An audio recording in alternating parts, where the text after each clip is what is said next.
के साथ सुमित शर्मा। बुलेटिन की शुरुआत में हम सबसे पहले बात करेंगे बड़ी और अहम खबर की। भारतीय रिजर्व बैंक आरबीआई ने सबसे बड़ी करेंसी मतलब 2000 रुपए के नोट पर बहुत बड़ा फैसला लिया है। आरबीआई ने इसकी घोषणा करते हुए कहा है कि क्लीन नोट पॉलिसी के तहत 2000 रुपए के नोट सर्कुलेशन से वापस लेने का फैसला किया है। 2000 रुपए के नोट सर्कुलेशन में भले ही बंद हो जाएंगे, लेकिन 2000 रुपए के नोट कानूनी रूप से वैध बना रहेगा, जिसे 23 मई से 30 सितंबर 2023 तक बैंकों में बदला जा सकेगा। साथ ही बैंकों और आरबीआई के 19 रीजनल ऑफिस में 2000 रुपए के नोट को दूसरे डोमिनेशन वाले करेंसी के साथ एक्सचेंज किया जा सकेगा। नोट बदलने की सीमा 20,000 रुपये है। यह भी ध्यान में रखने वाली बात है कि आप एक बार में केवल 20,000 रुपये की कीमत के ही नोट एक्सचेंज कर सकते हैं। तो समय सीमा निर्धारित है 23 मई से लेकर 30 सितंबर 2023 तक की। 30 सितंबर तक अगर आपके पास 2000 रुपए के नोट हैं तो बैंक में जाइए और उन्हें बदल लीजिए।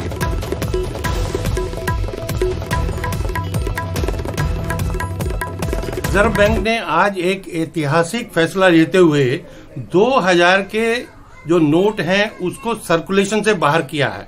हालांकि रिजर्व बैंक का कहना है कि 2000 के लोग नोट लीगल टेंडर रहेंगे, वो उसको आप इस्तेमाल कर सकते हैं, लेकिन बैंकों में जो नोट एक बार जमा होंगे बैंकों से बाहर नहीं आएंगे।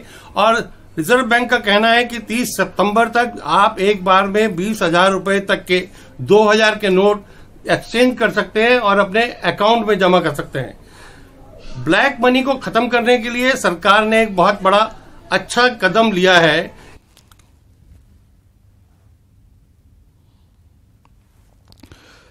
तो काले धन पर आखिरी वार की तरह इस फैसले को समझा जा रहा है और माना जा रहा है। इससे पहले जब नोटबंदी हमारे देश में हुई थी, कहा जा रहा था कि काले धन को बाहर निकालने के लिए, काले धन पर रोक लगाने के लिए ये नोटबंदी हुई है। और आज जब 2000 रुपए के नोट को वापस लेने का फैसला है रिजर्व बैंक ऑफ इंडिया का, इसे भी काले धन पर आखिरी वार के तौर पर देखा जा रहा है। तो रिजर्व बैंक ऑफ इंडिया 2000 का नोट सर्कुलेशन से वापस लेगा। इसे 23 मई से बैंक में लोग जमा कर सकेंगे, एक्सचेंज कर सकेंगे। आरबीआई के इस फैसले पर रायपुर के लोगों का क्या कुछ कहना है, आइए आपको सुनाते हैं। हम अभी तक उस सदमे से अभी उभर नहीं पाए हैं। ये तो बहुत गलत हो रहा है आम जनता के साथ। आम जनता फिर से वो लाइन में लगकर परेशानी होगी उनको, और उस सदमे से हम अभी तक बाहर नहीं आ पाए हैं। हमको ये कहा गया है कि आतंकवाद बंद हो जाएगा, युवाओं को रोजगार मिलेगा, लेकिन हमको तो ऐसा कुछ नजर नहीं आ रहा है। इसमें तो परेशानी हम लोगों की है, आम जनता को ही परेशानी सर। इसमें तो बड़े लोगों को, व्यापारी को तो लाइन लगना नहीं है। आम जनता हम लोग ही लाइन करना पड़ेगा सर। नेता मंत्री कहाँ, उन लोग तो पैसे वाले हैं, पैसे के बल में कुछ भी कर सकते हैं। बस आम लोग को ही हमको परेशानी पूरा सर। ये सब गलत बात है और ये सब जो होना अच्छा बात नहीं है। हमें अगली बार जो नोटबंदी हुआ था, 500 1000 का नोटबंदी हुआ था, लोग कितने परेशान हुए थे, लाइन में लगे थे। कोई नेता मंत्री थोड़ी लाइन में आया था, कोई नहीं आया था। सब बड़े बड़े लोग जो है अपने अपने जो है सेफ हो गए थे और जो है जनता परेशान हुआ था। कितने जनता के जान इसमें गए थे। देखिए, विचार तो कुछ नहीं है सर, लेकिन आरबीआई का भी सोचना सही है इस बारे में कि नोट बंद कर देने चाहिए। और ये है कि नुकसान तो होगा सर देश का, लेकिन फिर ब्लैक मनी भी जितनी है ना सर फंसी हुई, वो क्लियर होने के थोड़े से चांसेस रहेंगे, मिनिमम बोल सकते हैं। और जैसे 2017 में हुआ था कि 500 और 1000 के नोट बंद हुए थे, तो उसी के हिसाब से शायद अभी कहा जा रहा है कि 30 सितंबर तक नोट चेंज करना है। तो 2000 के चेंज में हमको कौन सा नोट दिया जाएगा, या 1000 का वापस कर रहे हैं या 2000 का नए प्रिंट में देंगे, वो आरबीआई के ऊपर है ना सर। इस बड़े फैसले पर मुंगेली की जनता क्या कुछ कहती है, वो भी जान लेते हैं। 2000 रुपए के जो नोट है वो वापस लेने के निर्णय लिए हैं और 30 सितंबर तक ये नोट वापस लिए जा सकेंगे। नोट 2000 के नोट वापस लिए जाने के निर्णय पर लोगों की क्या प्रतिक्रिया है, मुंगेली जिले के लोग क्या सोचते हैं, हम जानना चाहेंगे। क्या सोचते हैं 2000 के नोट जो है बंद हो रहे हैं? 2000 का नोट जब चालू किया गया था, यह सोच के किया गया था कि व्यापारियों को सुविधा मिले और जेब में रख के जाए तो ताकि परेशानी ना हो, ज्यादा बड़ा नोट उपलब्ध होना चाहिए।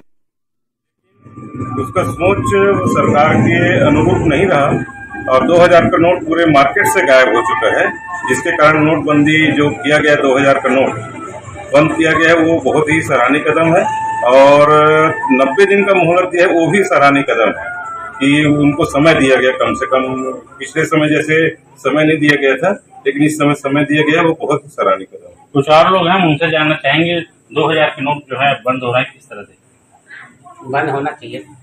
बड़े नोट कुछ और लोग हैं, नोटबंदी हो रहा है एक बार फिर से 2000 के नोट बंद हो रहे हैं। ठीक है, कोई परेशानी नहीं है, वैसे 2000 के नोट तो देखने को मिल नहीं रहा है, तो कोई दिक्कत नहीं है। कुछ और लोग हमारे साथ हैं, नोट बंद होने से किस तरह देख रहे हैं? तो 2000 के नोट किस तरह बंद? देखिए, नोट तो बंद होना चाहिए क्योंकि बड़े नोट होने से व्यापारियों को तो फायदा है, लेकिन आम जनमानस को चिल्लर की एक बहुत बड़ी समस्या होती थी, उससे निजात मिल पाएगा। और नोटबंदी हमने पहले भी देखा है। अच्छा ये चीज़ है कि 2 महीने का इसमें जो समय दिया जा रहा है, तो 2 महीने में आसानी से लोग अपना नोट बदल सकते हैं। आपके पास नोट है? नहीं, अभी तो फिलहाल नहीं है। तो क्या लगता है, लोगों के पास नोट 2000 के नोट चलन में दिख रहे थे? चलन में तो नहीं दिख रहा है, लेकिन व्यापारी कारोबारियों के पास होगा। और अगर निश्चित रूप से अगर सहयोग की भावना रहती है हमारे अंदर, अगर बैंकों में फिर पुरानी तरह से नोटबंदी में लाइन वगैरह लगते हैं, कतार लगते हैं, तो हम लोग निश्चित रूप से उनका सहयोग करने के लिए उपस्थित हैं। तो आप देख सकते हैं ये मुंगेली जिले के लोग जो 2000 के नोट के वापस लेने के निर्णय को मिली जुली प्रतिक्रिया आ रही है और कहीं न कहीं लोग इस निर्णय को सराह भी रहे हैं। प्रशांत शर्मा, न्यूज़ 18 मुंगेली। अंबिकापुर की जनता क्या कुछ कह रही है इस फैसले पर, वो भी जान लेते हैं। भी नहीं, सिर्फ परेशानी उनको होगा जिनके पास अथाह अकूत पैसा रखा हुआ है उस रूप में, और ये होना पहले हो जाना चाहिए था। मेरे 2000 के जो नोट बंद हो रहे हैं वो बहुत अच्छी बात है। जितने छोटे डिनोमिनेशंस के नोट रहेंगे उतना अच्छा है, उतना कम ब्लैक मनी मार्केट में कलेक्ट होगा। लोग जो छुपा के रखते हैं उनको बहुत अच्छा लगता है कि वो छोटी सी जगह में ज़्यादा पैसा छुपा सकते हैं। 2000 का नोट जो बंद हो रहा है उससे आम लोगों को कोई फ़र्क इसलिए नहीं पड़ेगा क्योंकि हम लोग को बहुत पहले से ऐसा लगता था कि 2000 का नोट बंद हो गया है, क्योंकि वो बाज़ार में दिखते ही नहीं था। आम जनों के पहुंच से बहुत बाहर था वो, और सिर्फ गिने चुने बड़े व्यापारियों के पास ही वो दिखता था। इससे आम जनता कोई फ़र्क नहीं पड़ेगा क्योंकि 2000 का नोट वैसे ही बड़े लोगों के पास ही था, मार्केट में दिखता नहीं था, तो इससे कोई विशेष आम जनता को परेशानी नहीं है। तो 2000 का नोट बंद होने से आम जनता को कोई परेशानी नहीं होगी। इसमें परेशानी होगी व्यापारी वर्ग को और बड़े बड़े अधिकारी वर्ग को, है ना। और आरबीआई का बहुत अच्छा फैसला है। तो दुर्ग की जनता क्या कुछ कह रही है इस फैसले पर, आइए आपको दिखाते हैं। मोदी सरकार ने 2000 नोट बंद करके बहुत अच्छा काम किया है और आगे आने वाले समय में भी और अच्छा काम करेंगे मोदी सरकार। ये नोट 2000 का बंद हुआ है तो शुरू से नहीं लाना था, और लाना था तो बंद नहीं करना था। 1000 का नोट आप बंद करके 2000 को मार्केट में लाते और उसके बाद बोलते हो कि काला धन बंद होगा, तो हमको समझ ही नहीं आया। गवर्नमेंट क्या है, ये सब काला धन निकालने के लिए 2000 का नोट वो किया, काला धन नहीं निकला फिर बंद कर दे रही है नोट, या तो चालू ही नहीं करना था 2000 के नोट। इससे क्या बेनिफिट है? बहुत अच्छा किया मोदी गवर्नमेंट ने अगर 2000 के नोट को बंद किया है तो, क्योंकि 2000 के नोटों के आम आदमियों के पास तो किसी के पास नहीं थे। बड़े पूंजीपति राजनेता इन्हीं लोगों के पास पैसे थे। नहीं, मोदी सरकार ने नोट बंद करने का जो निर्णय लिया है वो अच्छा फैसला है। सबके लिए भी अच्छा होगा और गरीब मजदूरों के लिए भी बहुत बढ़िया होगा। एक तो बहुत अच्छा फीलिंग आ रहा है मुझे, और मैं बताना चाहूँगा कि आरबीआई को मैं धन्यवाद देना चाहूँगा, यहाँ तक कि मोदी गवर्नमेंट जी को धन्यवाद देना चाहूँगा। आइए बात कुछ और खबरों की। दंतेवाड़ा में नक्सलियों पर शिकंजा कसा है। अरनपुर आईडी ब्लास्ट के मामले में सुरक्षा बलों ने 8 नक्सलियों को गिरफ्तार कर दिया है। अभी अरनपुर आईडी ब्लास्ट में सभी ये शामिल थे जो 8 नक्सली गिरफ्तार हुए हैं, और अभी तक कुल 17 नक्सली गिरफ्तार हो चुके हैं इस मामले में। 26 अप्रैल की घटना थी जब आईडी ब्लास्ट में 10 जवान शहीद हुए थे। तभी से जो सुरक्षा बल हैं नक्सलियों की तलाश में जुटा हुआ था, और एक और बड़ी सफलता सुरक्षा बलों को यहां पर मिली है। 8 और नक्सली इस मामले में शामिल गिरफ्तार हुए हैं। अब तक कुल 17 नक्सली गिरफ्तार हो चुके हैं।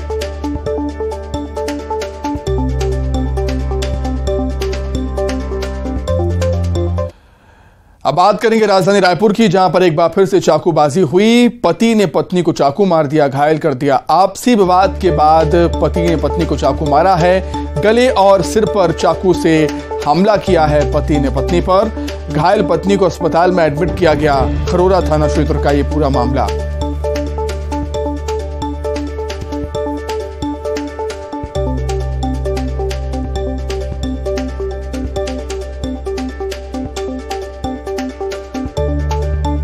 तो राजधानी रायपुर में एक बार फिर से चाकूबाजी की घटना देखने को मिली है, जहां पर एक पति ने अपनी पत्नी पर चाकू से हमला कर दिया।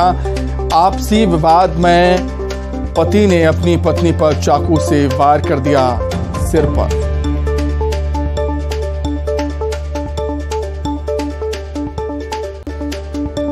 वहीं रायपुर में देवर और भाभी ने फांसी लगा ली, फांसी लगाकर आत्महत्या कर ली। प्रेम प्रसंग में दोनों ने आत्महत्या की है। खरोरा थाना क्षेत्र के घेवरा गांव की घटना है। पुलिस तमाम पहलुओं के आधार पर मामले की जांच कर रही है।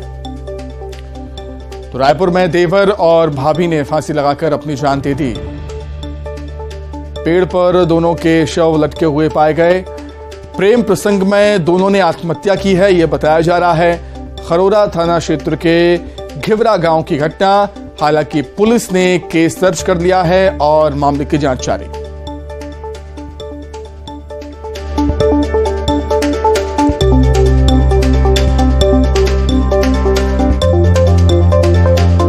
उधर कवर्धा के बोडला थाना पुलिस ने बीजेपी के सोशल मीडिया जिला प्रभारी को छेड़छाड़ के आरोप में गिरफ्तार किया। आरोपी बीजेपी नेता का नाम बसंत नामदेव है, जिस पर अपने ही कार्यालय में काम करने वाली युवती के साथ जोर जबरदस्ती करने की कोशिश के गंभीर आरोप लगे हैं। पीड़ित युवती की शिकायत पर बोडला थाना पुलिस ने बीजेपी नेता बसंत नामदेव को तत्काल गिरफ्तार कर लिया।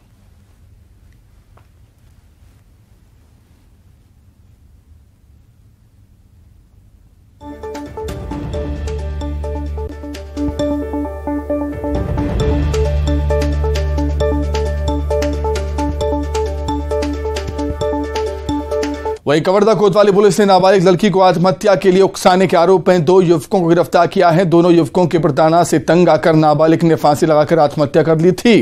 पुलिस ने मोबाइल सीडीआर जांच में तीनों के बीच कनेक्शन जोड़ा।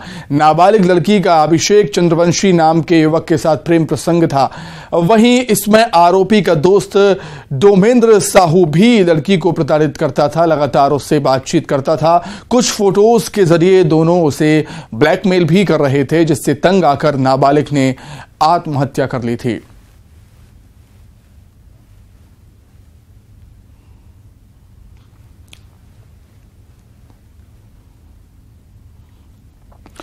चिरमिरी में सरकारी राशन की धड़ल्ले से कालाबाजारी हो रही है। यहां सरकारी चावल को खुलेआम निजी चावल में बदला जा रहा है, जिसका एक वीडियो भी सामने आया, जिसमें साफ देखा जा सकता है कि राशन दुकान में बारदाने में आए चावल को प्लास्टिक की बोरियों में भरकर उसकी कालाबाजारी की जा रही है। मजदूर लगाकर करीब 1 घंटे में 30 से 40 क्विंटल चावल सफेद बोरियों में रख दिया गया और एक पिकअप में भरकर रवाना कर दिया गया, जबकि हितग्राहियों को मशीन खराब बताकर लौटा दिया गया। वहां से बताया जा रहा है कि यही सरकारी चावल निजी दुकानों पर 15 से 20 रुपए किलो में बेचा जा रहा है।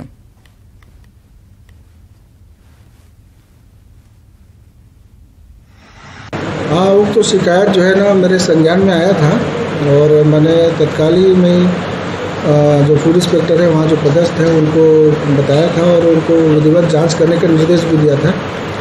और जो भी तथ्य पाए गए थे उसको चूँकि क्षेत्राधिकार अनुभागीय अधिकारी राजस्व चिरमिरी के अंतर्गत आता है, इसलिए उनको रिपोर्ट दे करके जो भी कार्रवाई होगी अवगत कराने बोला गया था।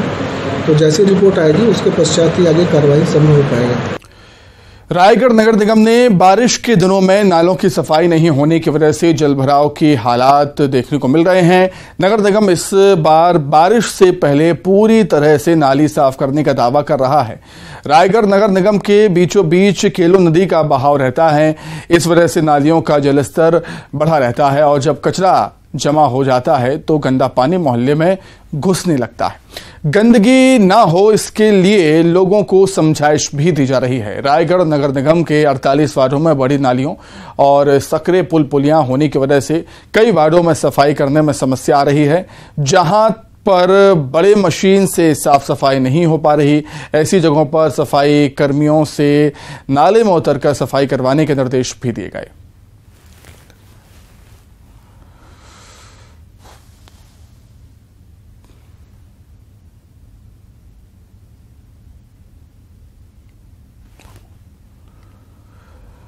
तो बारिश से पहले नालों की सफाई हो रही है। नालियां जाम होने से घरों में पानी घुस जाता है। लोगों ने कई बार इसकी शिकायत की। इस पर ध्यान दिया जा रहा है। सकरे इलाकों में सफाई कर्मियों को निर्देशित किया है नालों में उतरकर सफाई करने के।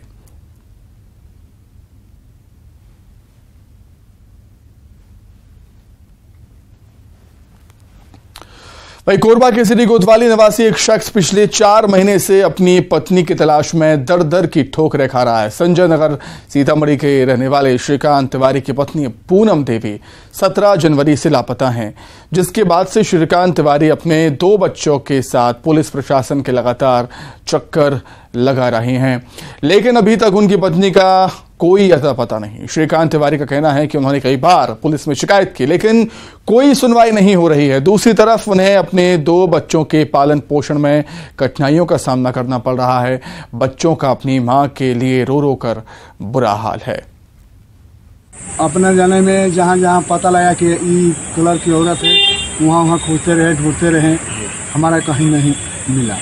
रिश्तेदार यहाँ गांव में जहाँ पता लगा फोन से पता किए, कहीं नहीं मिल रही है। कोई विवाद हुआ था आप लोग के बीच में? कोई विवाद नहीं हुआ था। उसकी तबीयत ठीक थी? हाँ, तबीयत ठीक थी। कभी कभी वो जैसे सनकी टाइप के दिमाग हो जाती है कभी कभी, और न तो इसे बोले चलने में पता नहीं आपको चलेगा कि सनकी दिमाग है।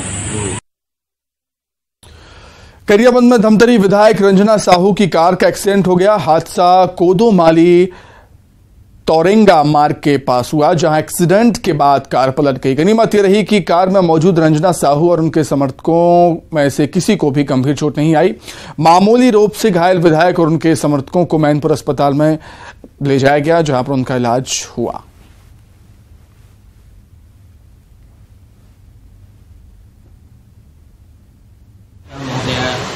श्रीमती रंजना साहू का गाड़ी कोदोमाली के पास एक्सीडेंट हो गया, तो उसे यहाँ प्राथमिक उपचार के लिए सामुदायिक स्वास्थ्य केंद्र में लाए हैं। तो यहाँ प्राथमिक उपचार चल रहा है, और वैसे ज़्यादा चोट नहीं है। मैडम को थोड़ा सा पीठ पीछे दर्द है, और उसके साथ 5 लोग हैं, तो सभी का स्थिति सामान्य है और किसी को ऐसे गंभीर चोट नहीं आई है। मंत्री मोहम्मद अकबर शुक्रवार को कवर्धा जिले के दौरे पर रहे। इस दौरान उन्होंने कई विकास कार्यों का लोकार्पण और भूमि पूजन किया। साथ ही ग्रामीण क्षेत्र का दौरा भी किया। लोगों से भेंट मुलाकात कार्यक्रम के तहत बात की और उनकी समस्याएं जानी। नगर पालिका क्षेत्र कवर्धा के पात्र हितग्राहियों को आवासीय पट्टे का वितरण भी किया। साथ ही मंत्री ने शनिदेव जयंती के अवसर पर मंदिर में पूजा अर्चना भी की।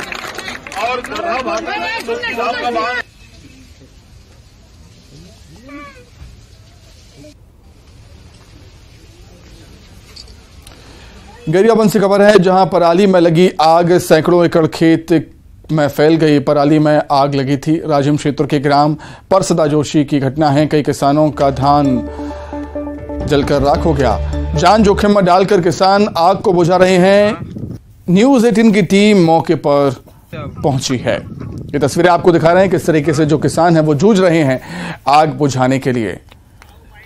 पराली में ये आग लगाई गई थी और आग ने विकराल रूप ले लिया। कई किसानों की धान की फसल जलकर राख हो गई। देखिए, ग्राउंड जीरो पर हम हैं और चारों ओर आग लगा हुआ है। किसान अपने हाथ में आग बुझाने के लिए डंगाल लेकर रखे हुए हैं, और ये देखिए कि आग किस तरह यहाँ पर बुझाया जा रहा है, क्योंकि पास में ही आग जो खड़ी फसल है वो लगा हुआ है। तमाम किसान को आप देखिए कि किस तरह ये आग बुझा रहे हैं। प्रशासन की कोई टीम नहीं पहुंची है, दमकल की कोई टीम नहीं पहुंची है, लेकिन किसान देखिए रात को किस तरह यहाँ पर आग बुझाने का काम कर रहे हैं। और क्योंकि इसलिए कर रहे हैं क्योंकि कुछ ही दूर पर जो है खड़ी फसल लगी हुई है और खेत में आग लगा हुआ है। कितना नुकसान हो रहा है? हमारा आधा एकड़ नुकसान हो चुका है। 5 एकड़ में फसल लगा है। हम 2 बजे से पूरा आग बुताने में लगे हैं, अभी तक आग बुता रहे हैं। कोई आया है? कोई नहीं आया है। हम कहाँ फोन किए थे? हम नगर पंचायत में फोन किए थे, राजीव में। कोई आया? नहीं आया। दमकल की गाड़ी आई? दमकल की गाड़ी नहीं आए, हम वहाँ भेजने के नहीं आए वो। जी बिल्कुल, देखिए नहीं आए बता रहे। भैया खड़ी फसल कहाँ तक लगा हुआ है बताएंगे? खड़ी फसल कहाँ तक लगा हुआ है? खड़ी फसल अभी प्लाट में लगा, पूरा प्लाट में था। कहाँ कितना दूर तक लगा है आग? पूरा अभी बहुत सारा जगह पे पूरा आग फैल गया है। जी आप देखिए कि तमाम किसान जो है ये आग बुझा रहे हैं और ग्राउंड जीरो पर हम हैं। और क्योंकि देखिए कि चारों ओर उस तरफ भी आप देखिए कि किस तरह आग जो है, चारों तरफ आपको आग ही आग नजर आएगा। और ये कि आग यहाँ पर बढ़ न जाए, इसलिए ये देखिए कि तमाम जो किसान हैं ये आग यहाँ पर बुझा रहे हैं ताकि जो फसल है वो जल न जाए। क्योंकि अभी जो जल रहा है वो पराली है, परावट है। ये आग अगर फैलते फैलते चले गई। ये राजीव क्षेत्र के परसदा जोशी का ये पूरा इलाका है जहां ये आग लगी हुई है और किसान इस वक्त आग बुझा रहे हैं। न्यूज़ 18 के लिए गरियाबंद से शेख इमरान। अधिक जानकारी के लिए हम बातचीत करेंगे। शेख इमरान जुड़ गए हैं फोन लाइन पर। शेख, जिस तरीके से हम देख रहे हैं तस्वीरें, काफी हालात गंभीर हैं। क्या अभी भी खेतों में आग लगी है? अभी तक कोई मदद नहीं पहुंची किसानों तक? शेख इमरान, हवा के साथ जो है आग फैलते जा रहा है और परसदा जोशी में लगभग सैकड़ों एकड़ में ये आग फैली हुई है और जो आग की लपटें हैं वो काफी भयंकर होते जा रहे हैं। किसान जो है लगातार पेड़ के डंगाल तोड़कर बुझाने की कोशिश कर रहे हैं और किसानों ने बताया कि अभी पराली में आग लगी है और कुछ एकड़ में जो खड़ी फसल है वो भी जलकर बर्बाद हो चुके हैं और किसान जो है अपनी फसल को बचाने में जुटे हुए हैं। और उन्होंने राजीव नगर पंचायत में फोन कर दमकल की टीम से भी संपर्क साधा, लेकिन कोई मदद इन किसानों तक नहीं पहुंचा है। किसान परेशान है और हम भी बड़ी मुश्किल से वहां पर पहुंचे और जान बचाकर हम भी आए, क्योंकि आग की लपटें हवा के साथ वो तेजी से बढ़ते जा रहे हैं और किसानों की जो मुश्किलें हैं वो बढ़ती जा रही है। अगर समय रहते ये आग अगर नहीं बुझती है तो यह और भी बढ़ जाएगा। जी ठीक है इमरान, बहुत शुक्रिया तमाम जानकारी के लिए।